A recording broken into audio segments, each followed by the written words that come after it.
Hi all, welcome to Choice Jerry. So இன்னைக்கு வீடியோவில் என்ன பார்க்குறோம் அப்படிங்கிறதுக்கு முன்னாடி இங்கே பாருங்க, ஒரு கியூட்டி பை அழகாக உட்காந்துருக்காரு. சாஷா ஷாஷா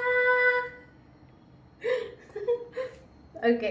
ஸோ இன்னைக்கு வீடியோவில் வந்து பார்த்தீங்கன்னா, நான் வந்து இப்போ ரீசெண்டாக பார்ட் 1 பார்ட் 2 அப்படின்னு சொல்லிட்டு என்னுடைய ஹேர் ஸ்மூத்னிங் பற்றி சொல்லியிருப்பேன். நிஜமாவே வர்த்து தாங்க. கொஞ்சம் ஹேர் ஃபாலாக இருக்குது.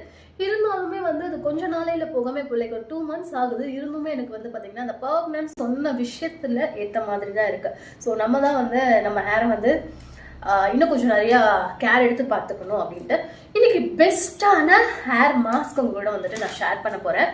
எஸ், ரீசெண்டாக இல்லை, ஒரு இப்போ 3 months ஆகுது. இந்த பில்கிரிம்ஸில் இருக்கக்கூடிய இந்த ஹேர் ஸ்மூத்திங் ஹேர் மாஸ்க் அப்படின்னு சொல்லிட்டு இந்த கெரட்டின் பேஸில் வரக்கூடியது நிஜமாவே ஒர்த்தா அப்படின்னு கேட்டிங்கன்னா 550 rupeesக்கு ஒர்த்து. ஃபஸ்ட்டு பாக்ஸு காலி முடிஞ்சு போச்சு. இது ஒரு ஃப்ளேவரில் வாங்கினேன். இது பார்த்தீங்கன்னா முடிச்சிட்டேன். இப்போ இது வந்து செகண்டு.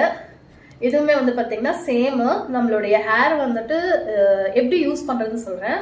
இது வந்து பார்த்தீங்கன்னா இதே ஹேர் மாஸ்க் தான். பில்கிரிமில் ஒரு 550 வருது. நல்ல வாசமாக இருக்குது. இது உங்களுக்கு இந்த தெரியுதா? எஸ், இவ்வளோ இருக்குது. அதான் ஒரு 3 to 4 வாஷ் எடுத்திருக்கேன். இது எப்படி யூஸ் பண்ணோம் அப்படின்னா, நம்ம ஹேர் வாஷ் ஃபஸ்ட்டு பண்ணிடுவோம் இல்லையா? ஸோ நம்ம ஹேர் வாஷ் பண்ணதுக்கப்புறம் ஷாம்பு போட்டு வாஷ் பண்ணதுக்கப்புறம் அதுக்கப்புறம் கொஞ்சமாக எடுத்து நம்மளுடைய ஸ்கேல்பில் இருந்து டிப் வரைக்கும் நல்லா மசாஜ் பண்ணிவிட்டு கிளிப் போடுறதோ இல்லை நீங்கள் வந்துட்டு பன் போடுறதோ ஏதோ ஒன்று போட்டுட்டு 5 to 10 minutes விட்டுடலாம்.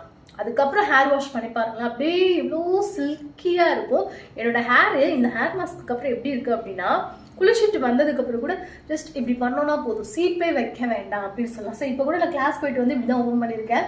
என்னோட ஹேர் பாருங்கள் இவ்வளோ நல்லா இருக்கு இல்லையா? இது ஸ்மூத்திங் பண்ணதால் மட்டும் இல்லை, நம்ம அதுக்கப்புறம் எப்படி வந்துட்டு இதை நம்ம மெயின்டைன் பண்ணுறோம் அப்படிங்கிறது தான். ஸோ இந்த ப்ராடக்டை நம்பி நீங்கள் வந்துட்டு ட்ரை பண்ணலாம். இப்போ நான் நிறைய ப்ராடக்ட் ரிவ்யூ கொடுக்கறதே இல்லை, ஏன்னா அது வந்து பார்த்திங்கன்னா வேறு மாதிரி போயிடுது அப்படிங்கிறதால. எனக்கு பெஸ்ட்டாக ஒர்க் ஆகுது அப்படின்னா மட்டும் உங்ககிட்ட நான் சொல்கிறேன். இது ஸ்பான்சர் கிடையவே கிடையாது. என்னோட ஓன் பைசாவை போட்டு நான் வாங்கி யூஸ் பண்ணி பார்த்துட்டு அது நல்லா இருக்குது அப்படிங்கிறதால உங்க கூட ஷேர் பண்ணுறேன். ஸோ உங்கள் ஹேரு பலன்னு இவ்வளோ அளவுக்கு வருமானு எனக்கு தெரியல. ஷைனிங்காக நல்லா சூப்பராக சாஃப்டாக அண்ட் டேங்கிள் ஃப்ரீயாக இருக்கணும் அப்படின்னு நினச்சிங்கன்னா பில்கிரிம்ஸில் இந்த ஹேர் மாஸ்க்கை ட்ரை பண்ணி பாருங்கள். ஓகே, ஏதாவது இதை பற்றின டீட்டெயில்ஸ் வேணும்னா கீழே கமெண்ட் பாக்ஸில் கமெண்ட் பண்ணுங்கள். நம்மளுடைய சேனலில் சப்ஸ்கிரைப் பண்ணிவிட்டு லைக் பண்ணுங்கள், ஷேர் பண்ணுங்கள், கமெண்ட் பண்ணுங்கள். நெக்ஸ்ட் இன்ட்ரெஸ்டிங்கான வீடியோவில்